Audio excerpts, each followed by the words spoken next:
ವಿಜಯನಗರಕ್ಕೆ ಬರ್ತೀಯನಪ್ಪ ಅಂತ ಕರೀತಾರೆ. ಡೋರ್ನ ಜೋರಾಗಿ ತಟ್ಟೋ ಸೌಂಡ್ ಬರುತ್ತೆ. ಅವರ ಕೈಯಲ್ಲಿ ಬೆರಳುಗಳು ಇಲ್ದಿರೋ ಕೈ ಮತ್ತೆ ಕಾಲು ಕರೆಕ್ಟಾಗಿ ಇರಲ್ಲ. ಇದೇ ಜಾಗದಲ್ಲಿ taxi driver drink and drive ಕಾರಣದಿಂದ ನಮ್ಮಿಬ್ಬರನ್ನ ಗುದ್ದುಬಿಟ್ಟು ನಾವಿಲ್ಲೇ ಸತ್ತೋಗಿದ್ವಿ. ಕೇಳಿ, ಬೆಂಗಳೂರು ಅನ್ನೋ ಮಹಾನಗರದಲ್ಲಿ ಯಾರ್ಯಾರಿಗೆಲ್ಲ ಎಂತೆಂಥ ಎಕ್ಸ್ಪೀರಿಯೆನ್ಸ್ ಆಗಿರುತ್ತೋ ಯಾರಿಗೂ ಗೊತ್ತಿಲ್ಲ. ಒಂದೊಂದು ಬಯಲಿಗೆ ಬರ್ತವೆ, ಒಂದೊಂದು ಬಯಲಿಗೆ ಬರಲ್ಲ. ಇವತ್ತು ನಾನು ನಿಮಗೆ ತಂದಿರೋ ಕತೆ ಟ್ಯಾಕ್ಸಿ ಡ್ರೈವರ್ ಜೊತೆ ನಡೆದಿರೋ ಈ ಗೋಸ್ಟ್ ಎಕ್ಸ್ಪೀರಿಯೆನ್ಸ್ ಬಗ್ಗೆ. ಈ ಟ್ಯಾಕ್ಸಿ ಡ್ರೈವರ್ ಏನು ಮಾಡ್ತಾ ಇರ್ತಾನಪ್ಪ ಅಂದರೆ, ರಾತ್ರಿ ಹೊತ್ತು ಟ್ಯಾಕ್ಸಿ ಓಡಿಸೋದನ್ನ ಶುರು ಮಾಡ್ಕೊಂಡಿರ್ತಾನೆ. ಅದಕ್ಕಿಂತ ಮೊದಲು ಅವನು ಡೇ ಹೊತ್ತು ಅಂದರೆ ಬೆಳಿಗ್ಗೆ ಹೊತ್ತು ಟ್ಯಾಕ್ಸಿ ಓಡಿಸ್ಕೊಂಡು ಅಷ್ಟೋ ಇಷ್ಟೋ ದುಡ್ಕೊತಾ ಇರ್ತಾನೆ. ಆದರೆ ಅವನ ಫೈನಾನ್ಷಿಯಲ್ ಬಿಕ್ಕಟ್ಟಿನ ನಡುವೆ ಅವನು ರಾತ್ರಿ ಕೆಲಸ ಮಾಡಿದ್ರೆ ಅವನಿಗೆ ಸ್ವಲ್ಪ ಜಾಸ್ತಿ ಸಂಬಳ ಬರೋದು ಅವನಿಗೆ ಗೊತ್ತಿರುತ್ತೆ. ಅದಕ್ಕೋಸ್ಕರ ಅವನು ಬೆಳಿಗ್ಗೆ ಕೆಲಸ ಮಾಡೋದು, ಬೆಳಿಗ್ಗೆ ಟ್ಯಾಕ್ಸಿ ಓಡಿಸೋದು ಬಿಟ್ಟು ರಾತ್ರಿ ಟ್ಯಾಕ್ಸಿ ಓಡಿಸೋದಕ್ಕೆ ಶುರು ಮಾಡಿರ್ತಾನೆ. ಆಗಷ್ಟೇ ಟ್ಯಾಕ್ಸಿ ಓಡಿಸೋದಕ್ಕೆ ಶುರು ಮಾಡಿರ್ತಾನೆ ಅಂದರೆ ಒಂದಷ್ಟು ದಿನಗಳು ಅವನು ಟ್ಯಾಕ್ಸಿ ಓಡಿಸೋದ್ರಲ್ಲಿ, ರಾತ್ರಿ ಟ್ಯಾಕ್ಸಿ ಓಡಿಸೋದ್ರಲ್ಲಿ ಕಳೆದಿರುತ್ತೆ. ರೆಗ್ಯುಲರಾಗಿ ಅವ್ನಿಗೆ ಯಾವುದೇ ಕಸ್ಟಮರ್ಸ್ ಇಲ್ದಿರೋ ಸಮಯದಲ್ಲಿ ಅವನು ಹೋಗ್ಬಿಟ್ಟು ಯಾವುದಾದ್ರು ಒಂದು ಪೆಟ್ರೋಲ್ ಬಂಕ್ ಹತ್ರ ಅವ್ನ ಗಾಡಿನ ಹಾಕ್ಕೊಂಡು ಸುಮ್ಮನೆ ಒಂದು ಸ್ವಲ್ಪ ಥರ ಮಲ್ಕೊಳ್ಳೋಣ ಅಂತ ಮಲ್ಕೊತಾ ಇದ್ದ. ಆವತ್ತು ಸುಮಾರು 1 ಗಂಟೆ ಆಗಿತ್ತು ಅಂತ ಹೇಳ್ತಾರೆ.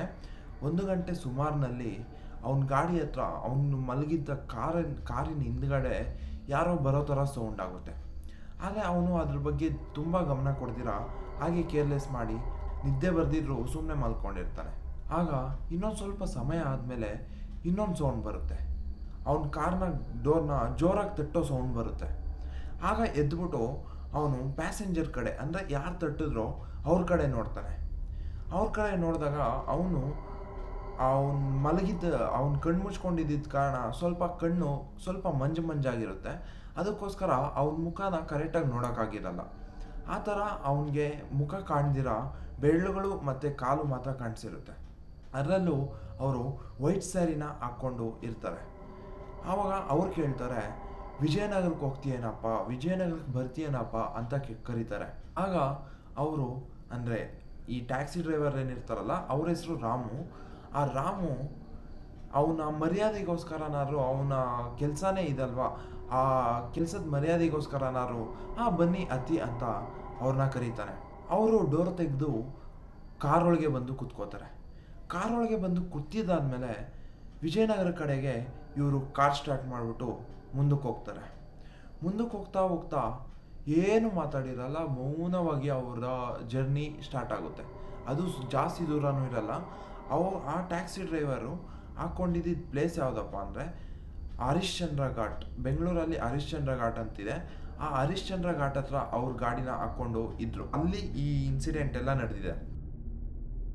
ಮೌನವಾಗಿ ಹೋಗ್ತಿದ್ದ ಜರ್ನಿಯಲ್ಲಿ ಮೊಟ್ಟ ಮೊದಲನೇದಾಗಿ ಪ್ಯಾಸೆಂಜರ್ ಕಡೆಯಿಂದ ಒಂದು ಧ್ವನಿ ಬರುತ್ತೆ.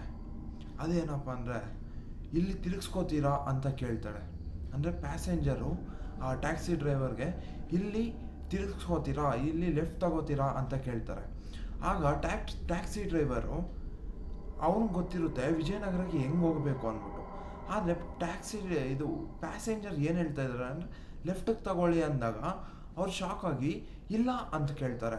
ಆವಾಗ ಪ್ಯಾಸೆಂಜರು ಹೌದು ಅಂತ ಕೇಳಿದಾಗ ಮಿರರಲ್ಲಿ ನೋಡ್ತಾರೆ ಅವ್ರ ಮುಖ ಡಿಫ್ರೆಂಟಾಗಿ ಏನೋ ಒಂಥರ ಕಾಣಿಸುತ್ತೆ.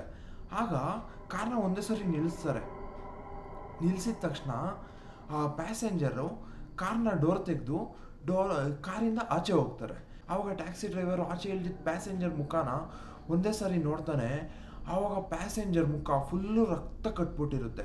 ರಕ್ತ ಕಟ್ಟಿದ್ದ ಮುಖ ಮತ್ತು ಕೈಗಳು ಅವ್ರ ಬಾಡಿಗೆ ಅಟ್ಯಾಚ್ ಆಗಿರಲ್ಲ. ಅವರು ಸ್ವಲ್ಪ ಮುಂದೆ ನಡ್ಕೊಂಡು ಹೋಗ್ತಾರೆ. ಜೋರಾಗಿ ಕಾಲ್ ಸೌಂಡ್ ಅಂತೂ ಬರ್ತಾ ಇರುತ್ತೆ. ಆದರೆ ಅವ್ರ ಬಾಡಿ ಶ್ಯಾಡೋ ನೆಲದ ಮೇಲೆ ಬೀಳ್ತಾ ಇರಲ್ಲ. ಅವರು ಸ್ವಲ್ಪ ದೂರ ನಡ್ಕೊಂಡು ಹೋಗಿದ್ದಾದ್ಮೇಲೆ ಕಾರಿಂದ ಒಂದು ಮಗು ಅಳೋ ಸೌಂಡ್ ಬರುತ್ತೆ. ಜೋರಾಗಿ ಮಗು ಅಳ್ತಾ ಇರೋ ಸೌಂಡ್ ಬರುತ್ತೆ. ಆವಾಗ ಹಿಂದೆ ತಿರುಗಿ ನೋಡಿದ್ರೆ ಒಂದು ಮಗು ಕಾರಲ್ಲಿ ಕೂತ್ಕೊಂಡು ಅಳ್ತಾ ಇರುತ್ತೆ. ಆವಾಗ ಅವರು ಸಡನ್ನಾಗಿ ಕಾರ್ನ ಸ್ಟಾರ್ಟ್ ಮಾಡಿಬಿಟ್ಟು ಒಂದೇ ಸರಿ ಮುಂದಕ್ಕೆ ಹೋಗಬೇಕು ಅಂತ ಸ್ಟಾರ್ಟ್ ಮಾಡೋಕ್ಕೆ ಟ್ರೈ ಮಾಡ್ತಾರೆ. ಆ ಕಾರ್ ಇಂಜಿನ್ ಸ್ಟಾರ್ಟೇ ಆಗಲ್ಲ. ಮತ್ತು ಅವರು ಪ್ಯಾಸೆಂಜರು ವಾಪಸ್ ಬಂದು ಜಯನಗರಕ್ಕೆ ಹೋಗಬೇಕು, ಜಯನಗರಕ್ಕೆ ಬರ್ತೀರಾ ಅಂತ ಕೇಳಿದಾಗ ಈ ಟ್ಯಾಕ್ಸಿ ಡ್ರೈವರು ತುಂಬ ಗಾಬರಿಗೊಂಡ್ಬಿಟ್ಟು ಅಲ್ಲೇ ಆಶ್ಚರ್ಯದಿಂದ ಕುತ್ಕೊಬಿಟ್ಟಿರ್ತಾರೆ. ಏನು ಮಾಡೋಕ್ಕಾಗ್ದಿರ ಕುತ್ಕೊಬಿಟ್ಟಿರ್ತಾರೆ. ಮತ್ತು ಆ ಪ್ಯಾಸೆಂಜರು ಆ ಡೋರ್ನ ತೆಗೆದುಬಿಟ್ಟು ಒಳಗೆ ಕುತ್ಕೋತಾರೆ ಮತ್ತು ಅವ್ರ ಸ್ಟೋರಿನ ಹೇಳೋಕ್ಕೆ ಸ್ಟಾರ್ಟ್ ಮಾಡ್ತಾರೆ. 7 ವರ್ಷಗಳ ಹಿಂದೆ ನಾನು ಮತ್ತು ನನ್ನ ಮಗ ಇದೇ ಜಾಗದಲ್ಲಿ taxi driver drink and drive ಕಾರಣದಿಂದ ನಮ್ಮಿಬ್ಬರನ್ನ ಗುದ್ದುಬಿಟ್ಟು ನಾವಿಲ್ಲೇ ಸತ್ತೋಗಿದ್ವಿ ಅಂತ ಹೇಳ್ತಾರೆ. ಆವಾಗ ಅವನು ಅದನ್ನೆಲ್ಲ ಕೇಳಿಸ್ಕೊಂಡು ಏನು ಮೌನವಾಗಿದ್ದು ಏನು ಮಾತಾಡದೆ ಸೈಲೆಂಟಾಗಿ ಕೂತಿರ್ತಾನೆ.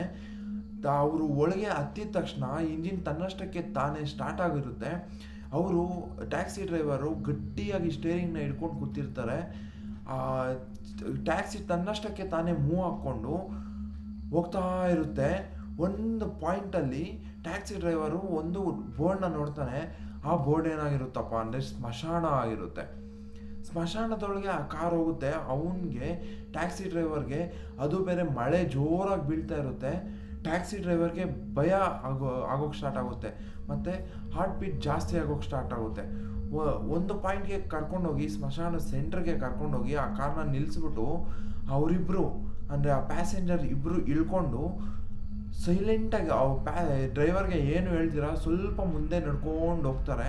ನಡ್ಕೊಂಡೋಗಿ ವಾಪಸ್ ತಿರುಗ್ಬಿಟ್ಟು ಸ್ಮೈಲ್ ಫೇಸ್ನ ಡ್ರೈವರ್ಗೆ ಕೊಟ್ಬಿಟ್ಟು ಮತ್ತೆ ಅವರು ಹೆಂಗೆ ಕಾಣೆ ಆಗಿರೋ ಗೊತ್ತಿಲ್ಲ, ಆ ಡ್ರೈವರ್ಗೆ ಕಾಣೆ ಆಗದಿರೋಂಗೆ ಮಾಯ ಆಗ್ಬಿಡ್ತಾರೆ. ಈ ಸ್ಟೋರಿ ಹೇಳಿದ್ದು ಆ ಡ್ರೈವರ್ಗೆ ಇನ್ಯಾವ ಥರ ಆ ಟೈಮಲ್ಲಿ ಅವನಿಗೆ ಯಾವ ಥರ ಹಿಂಸೆ ಆಗಿರಬಾರ್ದು, ಇನ್ನೆಷ್ಟು ಭಯ ಆಗಿರ್ಬಾರ್ದು ಅಂದ್ಬಿಟ್ಟು ನೀವೇ ಅಸ್ಯೂಮ್ ಮಾಡ್ಕೊಳ್ಳಿ. ನೀವೇನಾದರೂ ಟ್ಯಾಕ್ಸಿ ಡ್ರೈವರ್ ಆಗಿದ್ದರೆ ಇದೊಂದು ಮಾತನ್ನ ಖಂಡಿತವಾಗ್ಲೂ ಜ್ಞಾಪಕ ಇಟ್ಕೊಳ್ಳಿ.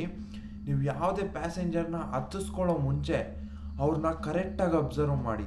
ಅವ್ರು ಏನು ಎಲ್ಲಿಂದ ಬಂದಿದ್ದಾರೆ ಹೆಂಗಿದ್ದಾರೆ ಅಂದ್ಬಿಟ್ಟು ನೈಟ್ ಟೈಮಲ್ಲಿ, ಅದು ಎಕ್ಸ್ಪೆಷಲಿ ನೈಟ್ ಟೈಮಲ್ಲಿ ಪ್ಯಾಸೆಂಜರ್ನ ಗಮನಿಸ್ಕೊಳ್ಳಿ. ಅವ್ರ ಜೊತೆ ಕರೆಕ್ಟಾಗಿ ಮಾತಾಡಿ ಅವ್ರು ಎಲ್ಲಿಗೆ ಹೋಗಬೇಕು ಅಂದ್ಬಿಟ್ಟು ಕರೆಕ್ಟಾಗಿ ತಿಳ್ಕೊಳ್ಳಿ. ಇದರಿಂದ ನೈಟ್ ಕೆಲಸ ಮಾಡೋ ಟ್ಯಾಕ್ಸಿ ಡ್ರೈವರ್ಸ್ಗೆ ತುಂಬ ಒಳ್ಳೆಯದು. ಯಾವುದೇ ಥರ ಬ್ಯಾಡ್ ಇನ್ಸಿಡೆಂಟ್ಗೆ ಗುರಿ ಆಗದಿರೋ ಥರ ನೀವು ಸೇಫಾಗಿರ್ತೀರ. ಕೊನೆಯದಾಗಿ ಒಂದು ಮಾತು, ನಾವೆಷ್ಟೇ ಧೈರ್ಯವಂತರು ಅಂತ ಅಂದ್ಕೊಂಡಿದ್ರು ಒಂದು ಪಾಯಿಂಟ್ ಆಫ್ ಟೈಮಲ್ಲಿ ಅದು ನಮ್ಮನ್ನು ಕುಗ್ಸುತ್ತೆ. ಅಹಿತಕರ ಘಟನೆಗಳು ನಮ್ಮ ಜೀವನದಲ್ಲಿ ನಡೆಯುತ್ತೆ. ಅದಕ್ಕೆ ನಿಮ್ಮ ಮುಂದಿನ ಹೆಜ್ಜೆ ಯಾವುದೇ ಆಗಿದ್ರೂ ಸ್ವಲ್ಪ ನೋಡಿಕೊಂಡು ಇಡಿ ಅನ್ನೋದು ಕೊನೆಯದಾದ ಮಾತು. ಈ ಕತೆ ನಿಮಗೆ ಇಷ್ಟವಾಗಿದ್ದರೆ ಲೈಕ್ ಮಾಡಿ, ಶೇರ್ ಮಾಡಿ, ಸಬ್ಸ್ಕ್ರೈಬ್ ಮಾಡಿ. ಮತ್ತೆ ಸಿಗೋಣ ಇನ್ನೊಂದು ಭೀಕರ ಕಥೆಯೊಂದಿಗೆ. ಇದು ನಿಮ್ಮ ಗೋಸ್ಟ್ ಹಂಟರ್ ಕನ್ನಡಿಗ.